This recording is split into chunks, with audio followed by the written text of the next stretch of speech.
Baik, Assalamualaikum warahmatullahi wabarakatuh. Waalaikumsalam. Waalaikumsalam warahmatullahi wabarakatuh.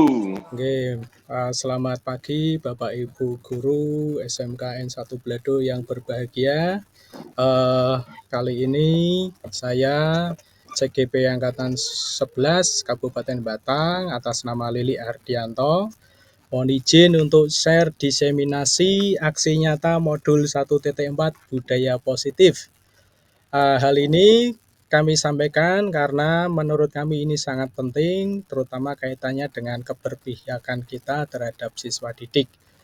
Untuk rundown acara, kita mulai dari nanti pembukaan, kemudian menyanyikan lagu Indonesia Raya yang akan saya putarkan, kemudian cuplikan sambutan dari Bapak Andi Saputro, kemudian nanti mulai diseminasi, kemudian diakhiri dengan tanya jawab.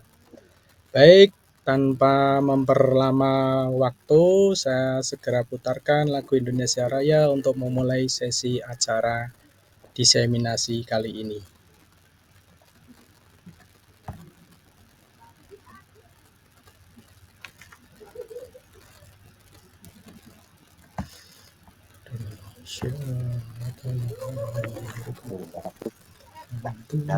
Dulu, Pak. Ada ya?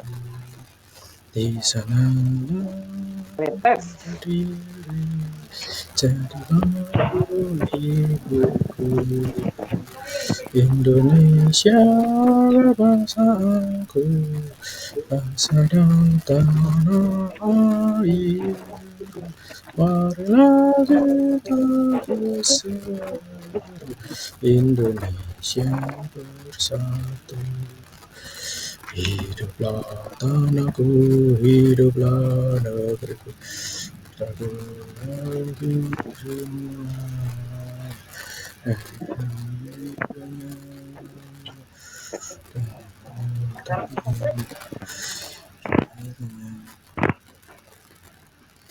Syaraya Afrika, Afrika, ku negeriku yang kucinta.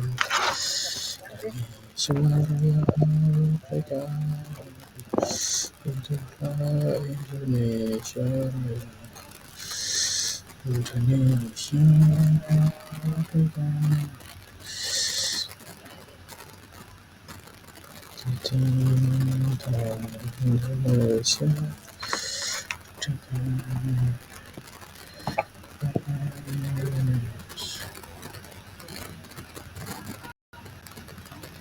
Baik.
Waalaikumsalam warahmatullahi wabarakatuh.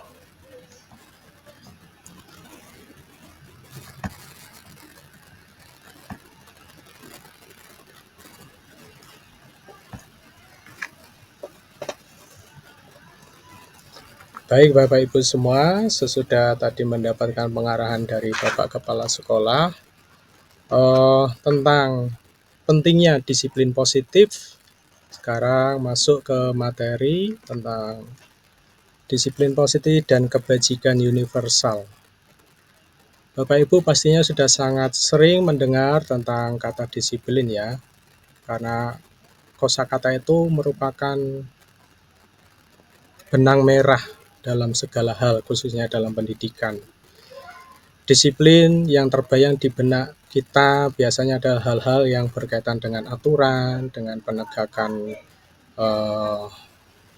tata krama, sikap, norma, dan sebagainya. Kemudian juga tentang pelanggaran nilai-nilai disiplin yang muncul dalam benak kita biasanya adalah menghukum siswa atau memberikan konsekuensi terhadap siswa. Di mana kadang seperti saya sendiri Bapak Ibu, pada saat dulu kala itu sering sekali melakukan tindakan hal-hal yang sebenarnya itu bertentangan dengan disiplin positif itu sendiri. Misal ketika saya sedang piket di pagar STP 2K, ada siswa yang terlambat, seringkali saya memberikan hukuman itu berupa teguran yang kurang mendidik mungkin ya, dalam artian memarahi anak. Kadang juga tidak jarang saya memberikan hukuman fisik, mungkin menyuruh anak untuk membersihkan rumput, mungkin push up dan sebagainya. Nah, ternyata hal tersebut tidak akan menjadikan anak-anak kita itu menjadi ikhlas menjalani Bapak Ibu. Dikarenakan motivasinya adalah motivasi takut karena dihukum, takut karena mendapatkan teguran, sehingga mereka seolah-olah patuh, padahal sebenarnya mereka itu hanya takut dengan kita. Nah, oleh karena itu, di sini kita nanti akan membahas bagaimana cara memunculkan motivasi intrinsik dari seorang siswa sehingga dia bisa terbangun dengan sendirinya kesadarannya tentang bagaimana dia harus bersifat dalam kehidupan ini atau dalam sekolah ini. Kata disiplin juga sering dihubungkan dengan hukuman, padahal itu sungguh berbeda. Karena belajar tentang disiplin positif tidak harus dengan memberi hukuman. Justru itu adalah salah satu alternatif terakhir apabila kita sudah tidak punya jalan lain, baru kita menggunakan hukuman. Dan semoga itu pun tidak terjadi Bapak Ibu, karena dengan menerapkan segitiga restitusi, harapannya anak sudah dengan sendirinya mereka menyadari, bisa memperbaiki diri sendiri dan kembali ke arah yang kita inginkan. Dalam budaya kita, makna kata disiplin dimaknai menjadi sesuatu yang dilakukan seseorang pada orang lain untuk mendapatkan kepatuhan. Kita cenderung menghubungkan kata disiplin dengan ketidaknyamanan. Kenapa tidak nyaman kira-kira Bapak Ibu? Karena pada saat anak harus melakukan apa yang kita perintahkan, kadang itu bertentangan dengan kebutuhan dasar mereka. Seperti yang dikatakan oleh Bapak Pendidikan kita, Ki Hajar Dewantara, menyatakan bahwa di mana ada kemerdekaan, disitulah harus ada disiplin yang kuat. Jadi ketika kita menginginkan kebebasan, sebenarnya bukan berarti kita tidak disiplin Bapak Ibu. Disitulah letak disiplin harus muncul dengan kuat ketika kita ingin merdeka. Misal seseorang yang ingin mendapatkan penghasilan yang banyak, mereka akan melakukan disiplin yang kuat untuk bekerja dan berusaha sehingga bisa terlepas dari kekangan atasan atau dari kekangan perusahaan. Dengan artian mereka akan mendapatkan kemerdekaan finansial. Itu sebagai contoh saja. Kemudian sungguh pun disiplin itu bersifat self-disiplin atau kita sendiri yang mewajibkan tanpa ada orang lain. Jadi yang muncul adalah motivasi intrinsik.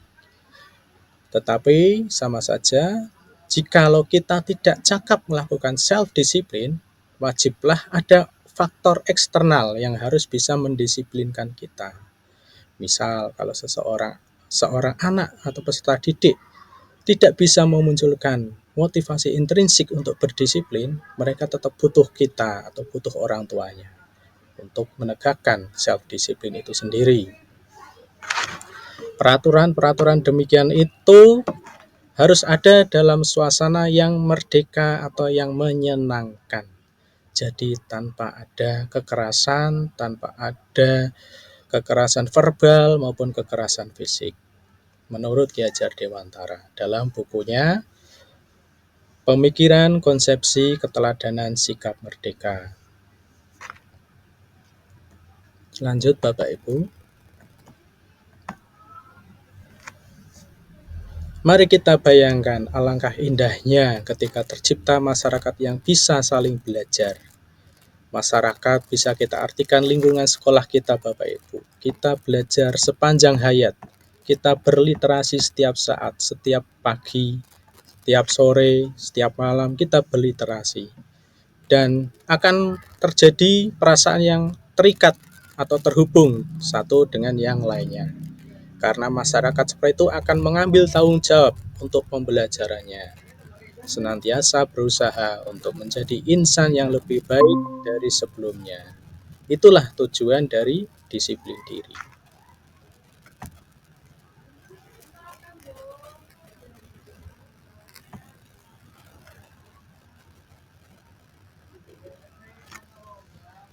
Apabila masyarakat yang berdisiplin itu sudah terbangun dengan baik, akanlah sangat mudah bagi kita untuk mendisiplinkan anak Bapak Ibu. Seperti yang kita ketahui, anak yang lebih disiplin, yang lebih berakhlak itu biasanya berangkat dari masyarakat atau keluarga yang sudah disiplin lebih dahulu. Akan sangat berbeda ketika kita menangani siswa yang bermasalah. Biasanya memang mereka sudah dari rumahnya atau dari masyarakat itu sudah mengalami krisis disiplin. Nah, di sini kita nanti akan mengaitkan nilai kebijakan universal dengan yang ada dalam pelajaran profil pelajar Pancasila. Yang pastinya Bapak Ibu semua sudah hafal dan mengetahuinya.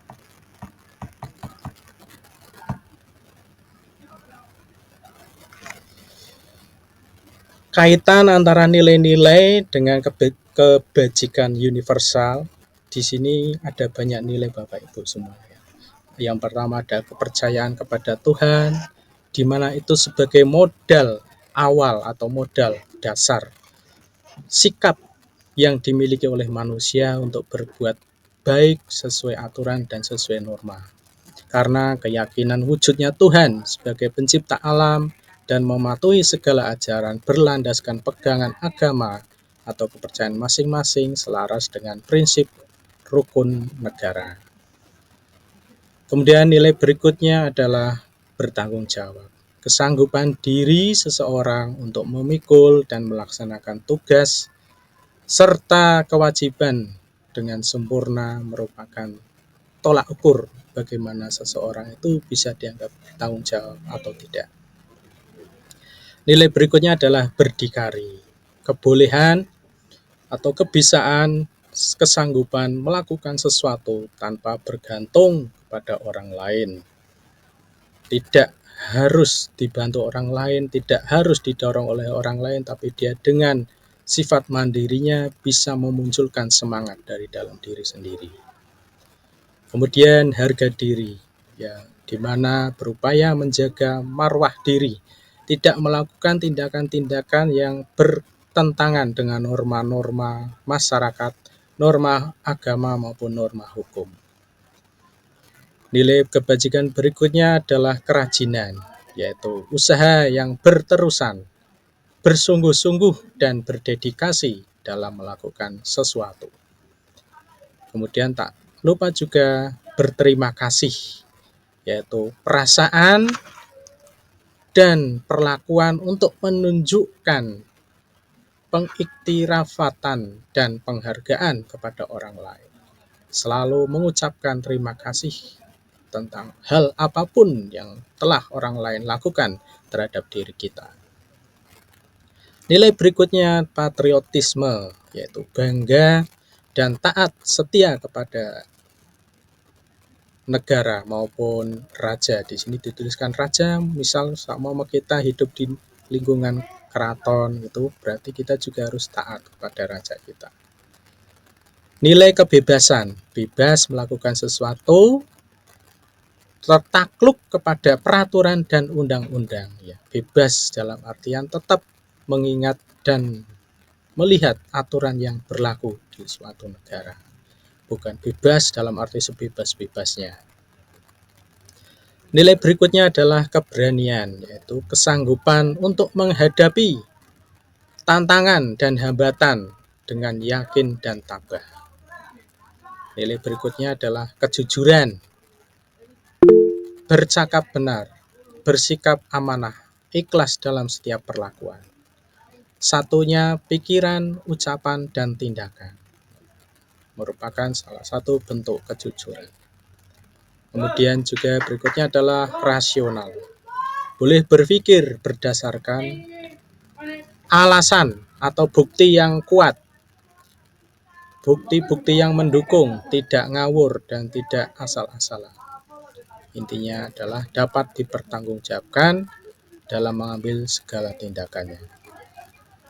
Berbuat baik atau baik hati, peka, empati, simpati terhadap sesama, terhadap alam, terhadap hewan, terhadap lingkungan, merupakan contoh kebajikan universal yang perlu kita tingkatkan. Kemudian juga hemah tinggi atau beradab sopan, santun, berbudi pekerti, mulia. Saling hormat menghormati, saling kasih sayang, bekerja sama, hidup sederhana, dan bertoleransi. Dan di mana toleransi itu sangat dibutuhkan dalam hidup bermasyarakat, berbangsa, bernegara.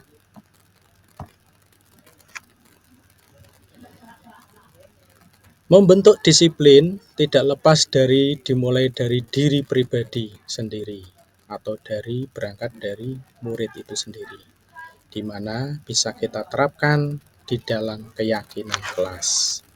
Keyakinan kelas bisa dilakukan ketika Bapak Ibu menjadi wali kelas atau ketika Bapak Ibu menjadi guru di jam atau di mapel kelas, ya. Jadi keyakinan kelas itu bisa Bapak Ibu lakukan kapanpun, dimanapun Bapak Ibu berada.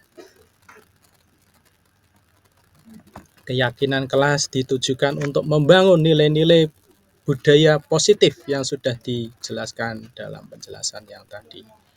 Boleh Bapak Ibu ambil semua atau boleh Bapak Ibu cari lagi yang baru untuk meningkatkan karakter yang Bapak Ibu inginkan dalam sebuah kelas tersebut.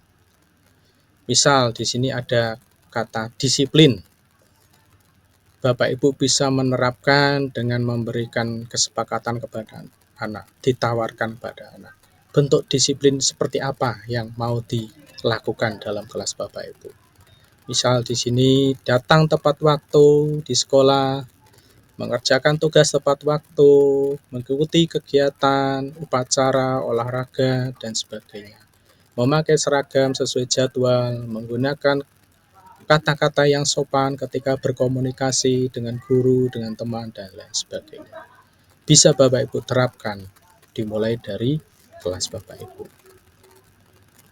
Kemudian religius, misal dengan memulai pelajaran dengan berdoa, mengucapkan salam, baik itu assalamualaikum maupun salam nasional, ya, selamat pagi, selamat sore, selamat siang. Kemudian juga kegiatan agama yang lainnya, misal memperingati hari besar agama, membaca kitab suci Al-Quran, tadarus, dan sebagainya. Bisa dilakukan juga untuk meningkatkan keyakinan kelas tentang nilai-nilai religius. Kemudian Bapak Ibu juga bisa menerapkan nilai keyakinan kelas yang bersifat peduli lingkungan, yaitu mungkin menjaga kebersihan kelas, kebersihan lingkungan, depan sekolah, belakang sekolah, dan sebagainya. Karena dari peduli terhadap lingkungan, diharapkan nanti anak-anak juga akan peduli kepada orang lain. Kemudian Bapak Ibu juga bisa menerapkan nilai-nilai toleransi, menghormati guru dan siswa ya, terutama mungkin ketika anak bertemu dengan guru yang tidak mengajar, biasanya anak itu acuh. Kita ingatkan Bapak Ibu bahwa mereka juga wajib untuk dihormati. Saling menegur sapa dengan sesama teman maupun teman kelas yang lain, kakak kelas, adik kelas, dan sebagainya. Karena dari kelas itulah bisa muncul yang namanya keyakinan kelas. Kita inisiasi, kita inspirasikan terhadap anak untuk mempunyai keyakinan dalam diri mereka yang didapatkan dari kelas. Dari kelas nanti akan meningkat lagi menuju ke lingkungan yang lebih tinggi lagi, yaitu lingkungan positif di dalam satu sekolahan. Sehingga nanti muncul yang terakhir adalah budaya positif yang kita harapkan.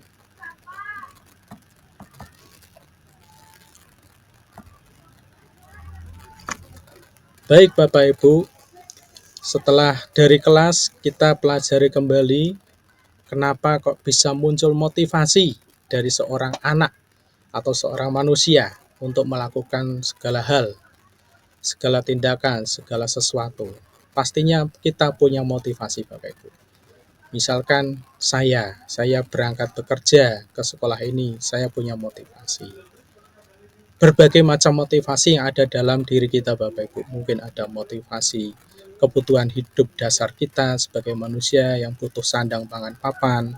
Artinya kita bekerja untuk mendapatkan gaji, untuk bisa menafkahi keluarga, bisa untuk membeli kebutuhan dan sebagainya. Itu namanya motivasi alamiah atau dari dalam diri kita. Kemudian apa kaitannya dengan hukuman dan restitusi? Bisa kita lihat Bapak Ibu semua menurut seorang ahli yang cukup terkenal yaitu Abraham Maslow. Teori hierarki kebutuhan, yaitu pandangannya menyatakan bahwa setiap manusia memiliki 5 kebutuhan dasar. Adapun dalam memenuhi masing-masing kebutuhan tersebut akan dimulai dari kebutuhan yang paling rendah terlebih dulu sebelum meningkat ke kebutuhan yang paling tinggi. 5 kebutuhan tersebut adalah psikologis, kebutuhan akan keamanan, sosial, kebutuhan untuk dihormati, dan kebutuhan akan pencapaian sesuatu.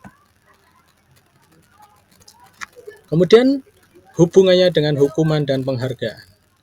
Hukuman dan penghargaan akan menimbulkan ketergantungan karena murid akan melakukan hal yang baik jika ada imbalan atau ada hukuman jika tidak dilakukan. Ini merupakan motivasi eksternal dan jika terus dilakukan akan mematikan motivasi internal murid. Jadi kadang kita melakukan hal-hal yang menjadikan murid kita patuh, tetapi sebenarnya itu bukan tujuan dari penegakan disiplin positif. Murid akan melakukan sesuatu karena kita puji misal. Murid melakukan sesuatu karena akan dapat nilai bagus. Murid melakukan sesuatu karena takut dihukum. Nah, itu belum maksimal Bapak Ibu. Mungkin cukup efektif tapi belum maksimal. Kenapa belum maksimal? Karena ketika kita tidak hadir, mereka akan kembali sedia kala. Tidak akan melakukan tindakan yang diharuskan muncul dari dalam diri mereka sendiri.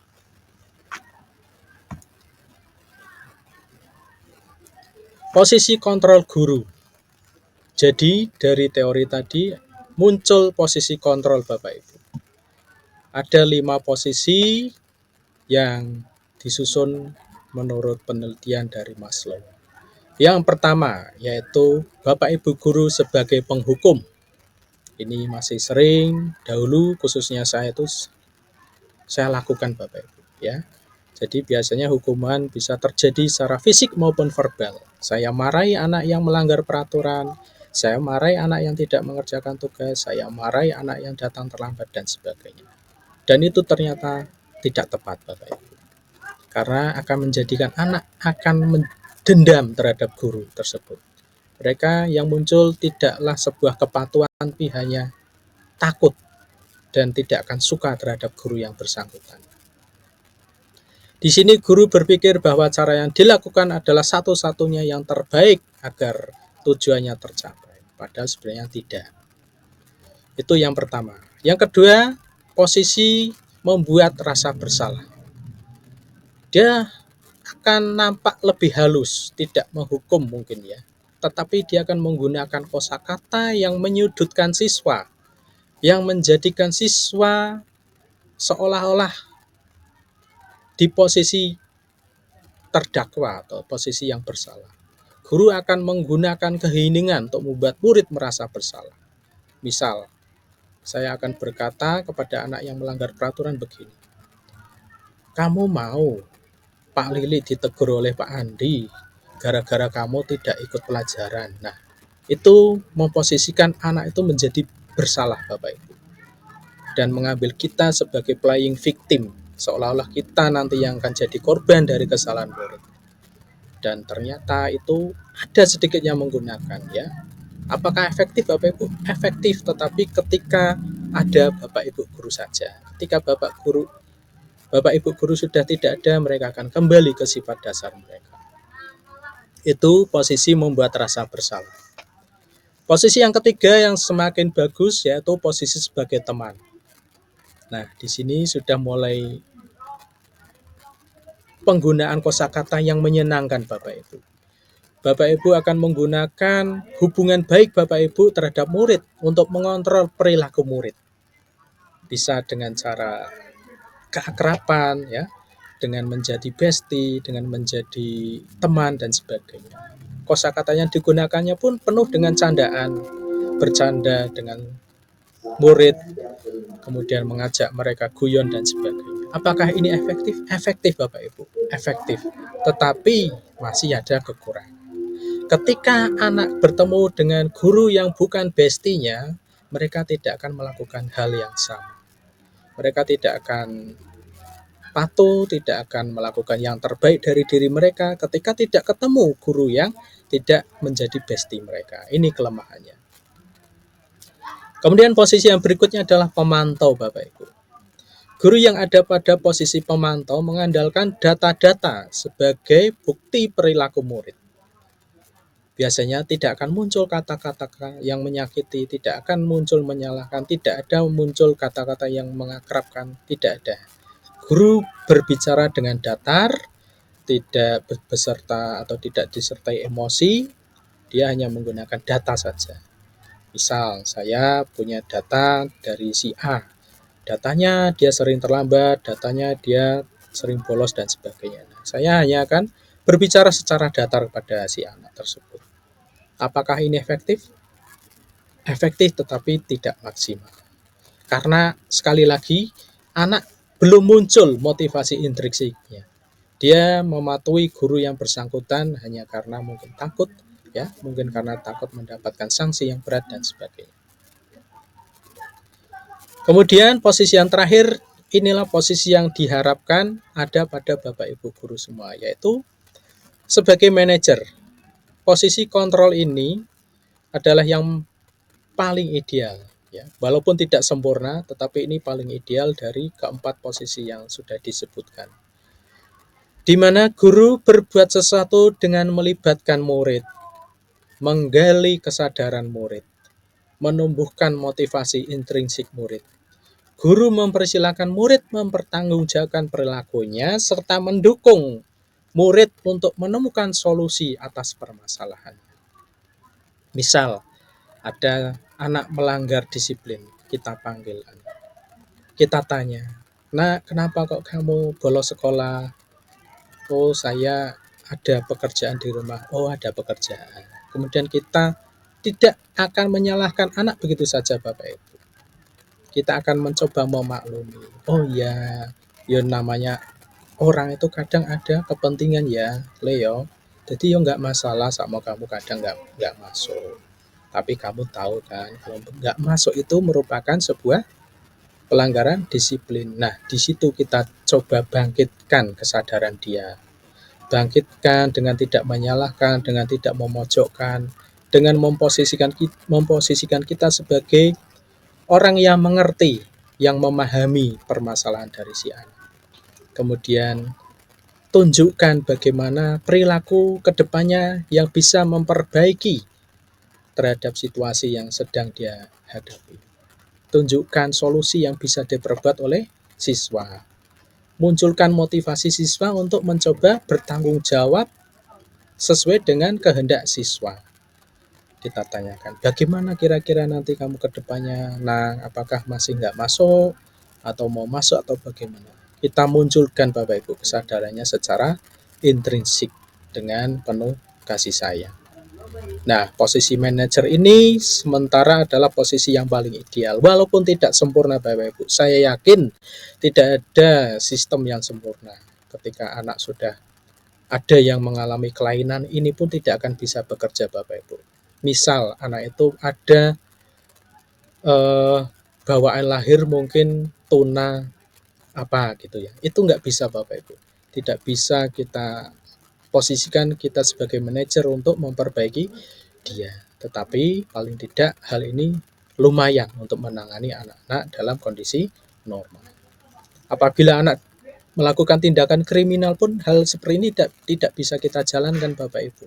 Tetap kita harus menyerahkannya kepada pihak yang berwenang. Misal, anak menggunakan narkoba, anak melakukan kejahatan seksual, anak melakukan tindakan kriminal. Nah, itu tidak bisa kita terapkan dengan teori-teori yang ada seperti ini. Lanjut Bapak Ibu. Seperti yang tadi sudah disebutkan, kebutuhan dasar manusia itu dari yang pertama bertahan hidup, makan, minum, tidur, kemudian rasa kasih sayang, nah, rasa diterima, penguasaan, kebebasan, dan kesenangan. Kita harus tahu, si anak melakukan pelanggaran itu kira-kira dia itu sedang membutuhkan kebutuhan yang mana. Apakah kebutuhan bertahan hidup, ya, misal dia datang terlambat karena dia harus bekerja malam harinya membantu orang tua, nah, itu pasti kebutuhan yang dia kurang atau yang dia belum dapatkan adalah kebutuhan bertahan hidup. Ini harus dipenuhi dahulu Bapak Ibu. Kita mencoba mencari tahu, bisa memberikan masukan, solusi, dan sebagainya. Kemudian mungkin ada anak yang bermasalah karena kurang kasih sayang atau kurang rasa diterima, ya. Mungkin dari broken home, mungkin karena memang di sekolahnya dia caper itu karena ingin merasa diperhatikan dan sebagainya. Ini harus dipenuhi dahulu Bapak Ibu. Setelah ini dipenuhi, nanti baru masuk ke posisi manajer tadi. Kemudian penguasaan, ada juga yang anak itu sifatnya ingin berkuasa. Kemudian ada juga anak yang ingin mempunyai kebebasan. Lanjut lagi Bapak Ibu. Tadi ada teknis stop dan mengulang lagi. Itu Kemut. jenengan suaranya nggak keluar Baru aja dari tadi. stop. Itu kan banyak pesan. Oh, Nah itu kan dari jam dari tadi yang pertama jenengan. stop ya. Nggak apa-apa sih. Baik Bapak Ibu, kita lanjutkan. Mohon maaf tadi ada terkendala teknis. Pembahasan berikutnya adalah segitiga restitusi yang tadi sudah disampaikan dalam pola manajer. Bisa kita mulai dengan memberikan validasi tindakan yang salah, kemudian menanyakan kenapa bisa sampai melakukan tindakan tersebut. Mungkin Bapak Ibu bisa berkata dengan memancing pembicaraan bahwa setiap orang bisa melakukan kesalahan, setiap orang bisa melakukan kekeliruan, dan setiap orang bisa lupa terhadap peraturan. Jadi tanpa kita salahkan murid tersebut atau tanpa kita posisikan dia menjadi seorang yang pelanggar, sehingga di sini murid akan stabil Bapak Ibu, emosinya akan stabil. Setelah itu kita stabilkan lagi identitasnya, tanyakan kenapa dia melakukan hal tersebut, keyakinan apa yang sudah kita sepakati, kenapa kok kira-kira kesepakatan itu anak itu langgar dan sebagainya. Kemudian tanyakan ingin jadi seperti apa nanti ke depannya. Kemudian tegaskan lagi bahwa bukan satu-satunya si anak itu yang melakukan kesalahan. Jadi posisikan dia itu tidak menjadi orang yang bersalah atau orang yang satu-satunya orang yang pelanggar terhadap peristiwa tersebut. Itu tadi Bapak Ibu tentang teknik yang ada di dalam segitiga restitusi. Berikut saya cuplikan dokumentasi ketika kami melakukan segitiga restitusi, yaitu secara personal terhadap siswa.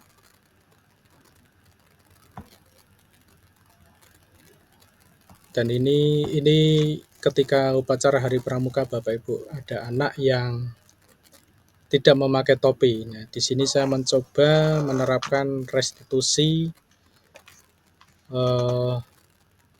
dengan 3 step tadi.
Baik Bapak Ibu, ini kasus yang kedua, yaitu tindakan tidur di kelas.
Baik Bapak Ibu, itu tadi sekilas tentang apa yang sudah saya lakukan dalam penerapan segitiga restitusi.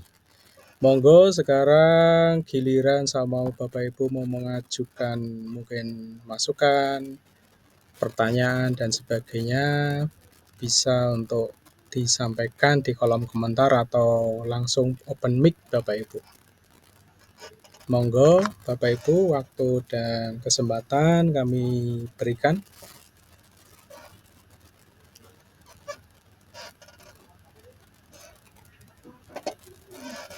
Monggo Bapak Setiawan mungkin.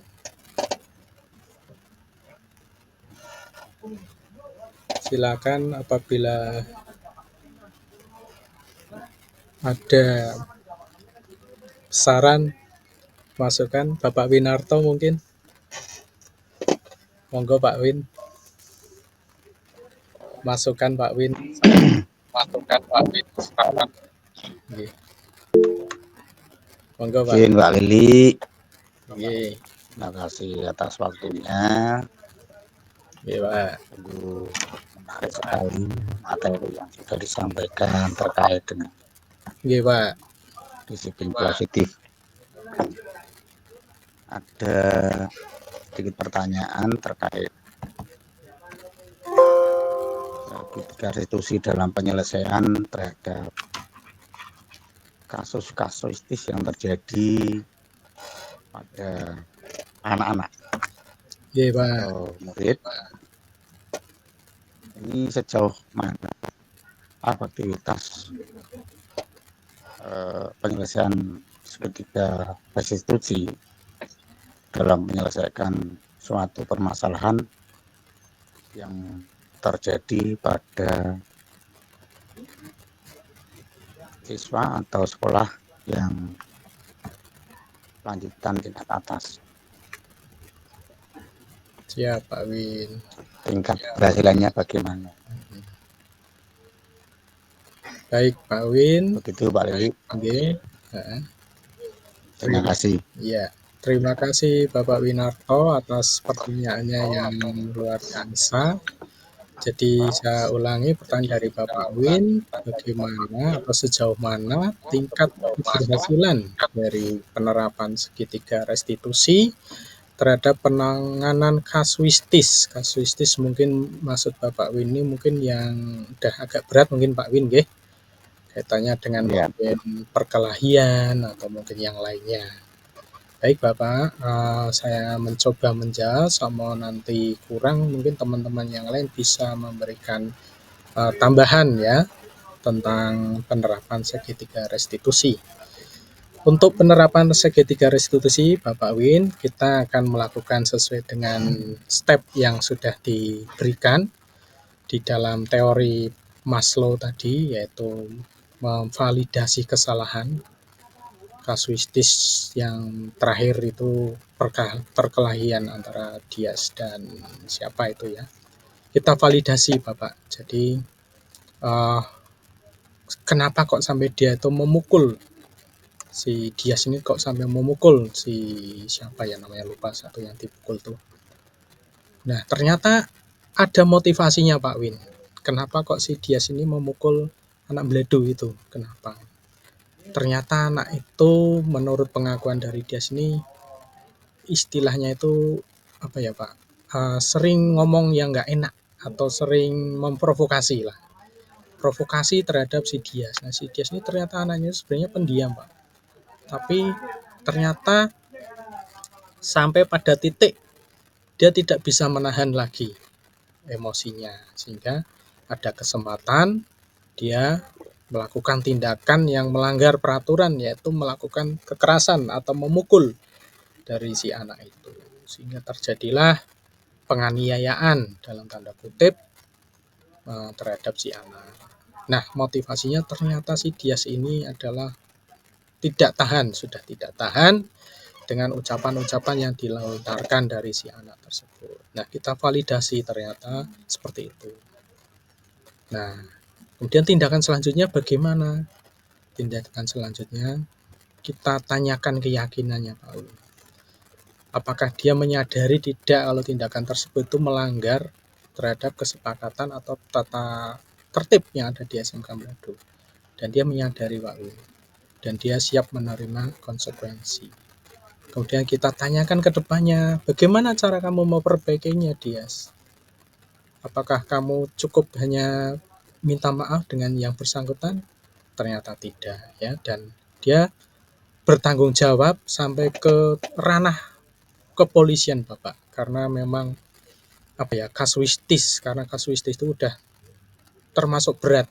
Jadi tidak bisa hanya melibatkan sekolah saja, tetapi sampai dilimpahkan kepada pihak kepolisian. Nah ini banyak unsur, ada mungkin orang tua, ada mungkin tetangga dan sebagainya. Nah sekolahan dengan metode restitusinya hanya bisa memfasilitasi sampai pada tahap musyawarah. Selebihnya diserahkan kepada pihak kepolisian dan kami dengar ya diselesaikan secara kekeluargaan. Kami dengar juga ada denda, entah berapanya itu. Di situ mungkin kita asumsikan sebagai bentuk tanggung jawab dari pihak pemukul terhadap yang dipukul, Bapak. Jadi bentuk tanggung jawabnya sesuai kesepakatan mereka berdua ternyata memberikan santunan kepada yang dipukul untuk sebagai bentuk tanggung jawab dan untuk biaya berobat. Seperti itu Bapak Win untuk penyelesaian kasuistis yang terakhir yang masuk ke ranah wilayah penganiayaan Pak Nggih atau wilayah hukum kepolisian. Kalau bentuk efektivitasnya saya yakin Pak Win kalau sudah ranah itu saya yakin ya hanya sekedar istilahnya hanya opening saja, pembukaan saja. Untuk treatment selanjutnya kita tidak bisa berbuat banyak karena harus melibatkan dari pihak-pihak yang berwenang, entah itu kepolisian, entah itu masyarakat, entah itu pemangku adat dan sebagainya. Tetapi kalau hanya untuk pelanggaran-pelanggaran disiplin sederhana di sekolahan ya, misal membolos, misal pelanggaran seragam dan sebagainya, saya yakin sudah cukup efektif Pak Win. Seperti itu Pak Win, mungkin ada yang perlu ditambahkan? Atau dari teman-teman STP 2K mungkin? Atau Bapak Ibu guru yang lain mungkin? Teman-teman CGP yang lain? Monggo. Pak Win, bagaimana Pak Win? Ya, terima kasih Pak Ali. Nggih, Pak Win.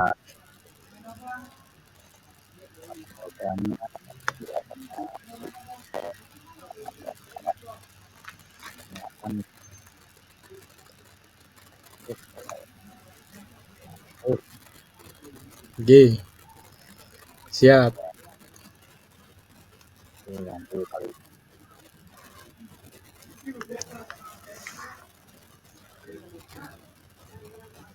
Siap Pak Win, terima kasih. Mungkin ada teman-teman yang lain? Pertanyaan atau masukan? Monggo.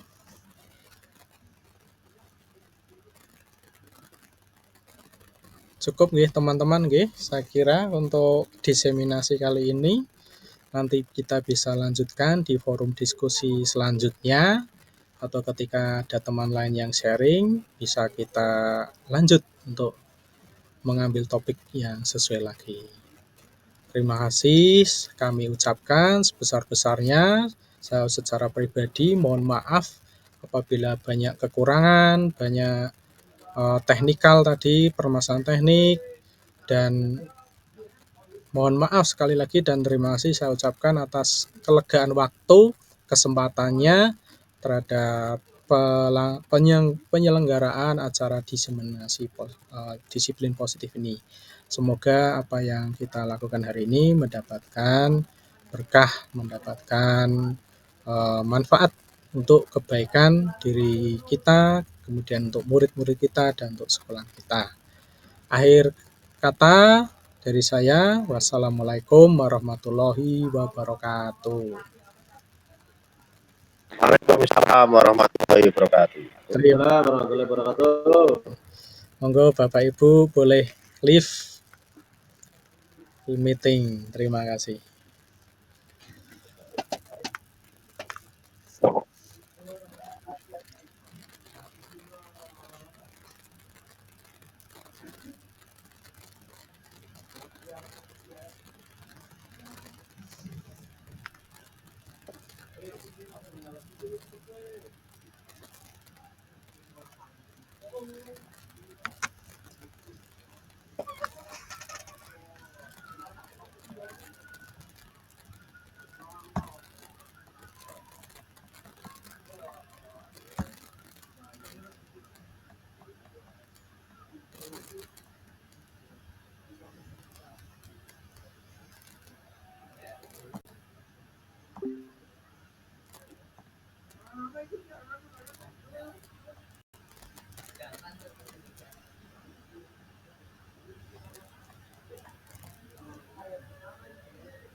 Assalamualaikum warahmatullahi wabarakatuh.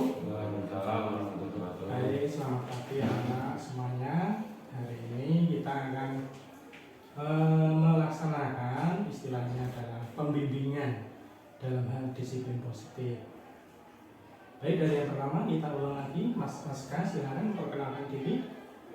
Nama saya Mas Kadir Nabi dari kelas TKS 1.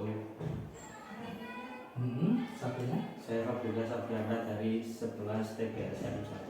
Baik, tadi kan kita sudah upacara Mas ya, tetapi Mas Fabrizio, Riful, dan Aska itu barisnya sendiri.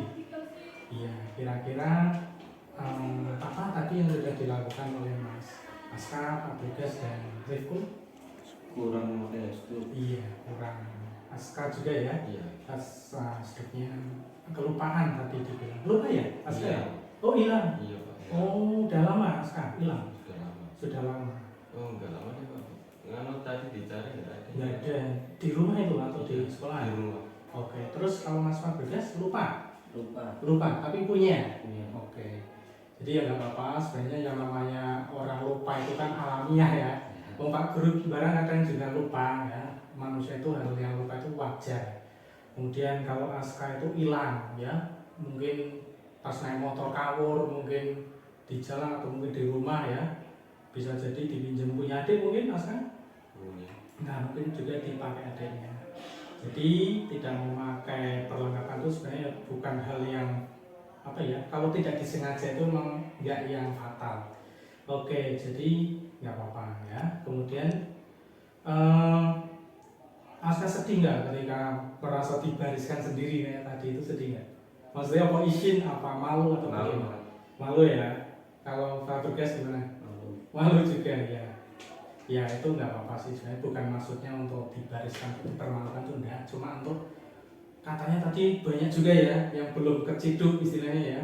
Nah sebenarnya itu bukan untuk menghukum anak, jadi itu sebuah kesepakatan kita kan, setelah kita kan gini sama nanti tidak disepakati berarti konsekuensi kayak gini, jadi wajar lah kalau kalian tuh sedih dan malu gitu ya. Kemudian berangkat tadi dari aturan kelengkapan itu, kalau kalian kedepannya itu nanti rencananya akan melengkapinya lagi atau bagaimana kira-kira, sama kok hilang itu nanti Aska gimana kira-kira tindakan Aska? Beli Pak. Beli lagi ya, oke. Dengan uang sendiri atau minta uang orang tua? Minta. Minta, oke. Kalau Pak Bergas? Dibawa lagi ya, oke. Sama biar nggak lupa nih kira-kira bagaimana? Masukkan tas. Dimasukkan ke tas. Oke, terima kasih. Baik, jadi intinya kita sudah meyakini ya kalau ketertiban di sekolah ini termasuk seragam itu suatu hal yang wajib. Sama di situ ada kelupaan itu wajar, dan kita berusaha untuk tidak mengulanginya lagi dengan cara membuat pengingat ya, dengan alarm, atau sama malah hilang ya nanti beli lagi kalau sudah minta uang lagi. Begitu dari Pak Guru.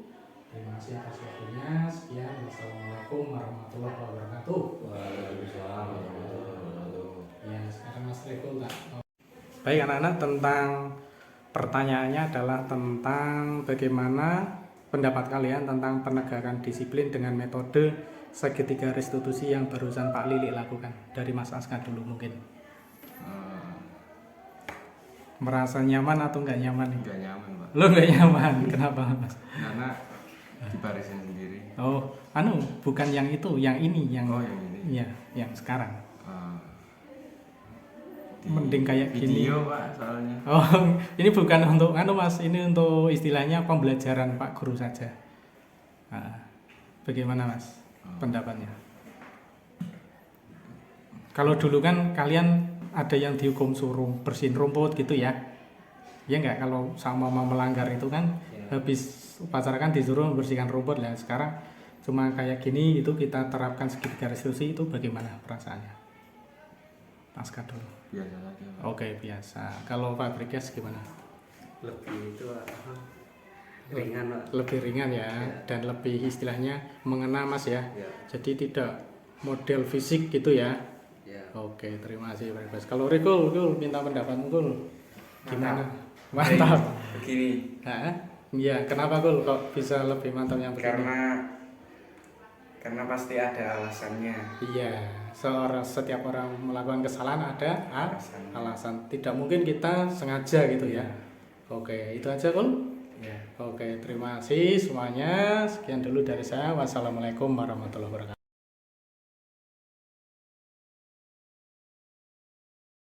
Jadi kesepakatan kita adalah membuat dialog ya. Ini nanti tetap boleh bawa buku. Ya, jadi kalian bukunya itu sebagai alat bantu. Ketika loh, ini Miko tidur ya? Miko, kamu tidur? Oh, nah kenapa Miko kok tidur? Kenapa? Bantuin tadi malam bantuin orang tua kerja Pak. Oh, kerja. Iya, ya kita capek itu nggak apa-apa ya Miko ya. Kadang Pak Guru juga kecapean ketika kerja tidur, tapi ya kita usahakan kalau bisa pas pelajaran tidak tidur. Itu yang itu ya. Ini luar biasa Miko di rumah bantu bapak ibunya kerja apa ini? Kerja apa? Maksudnya apa, membuat sesuatu atau membuat ternak atau apa? Membuat kandang burung. Membuat kandang burung.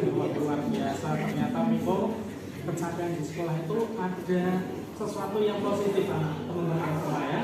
Jadi di sini Miko itu bukan karena kesalahan dia itu memang sangat capek sehingga dia tertidur. Baik Miko, nah kesepakatan kelas kita itu kan salah satunya menyimak Pak Guru ketika belajar.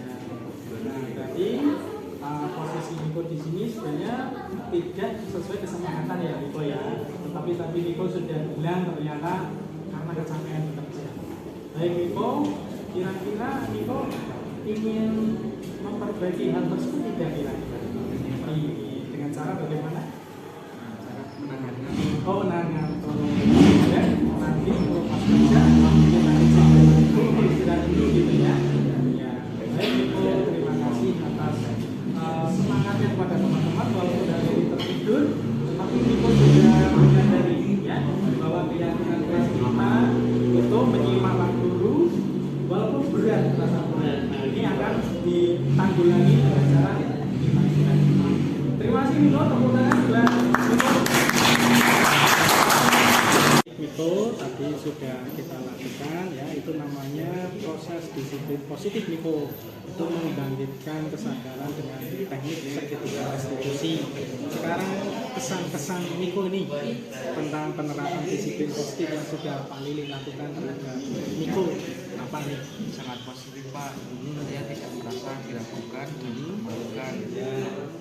Kemunculan kesadarannya dari saya sendiri. Oke, luar biasa Miko. Berarti kita merasa terbantu ya Miko ya dengan proses segitiga restitusi, tidak dengan harus dihukum, tidak harus dengan kekerasan, tapi Miko bisa dengan sendirinya, oh iya saya telah melakukan pelanggaran kesempatan sekolah, tapi Miko ingin berusaha untuk memperbaiki.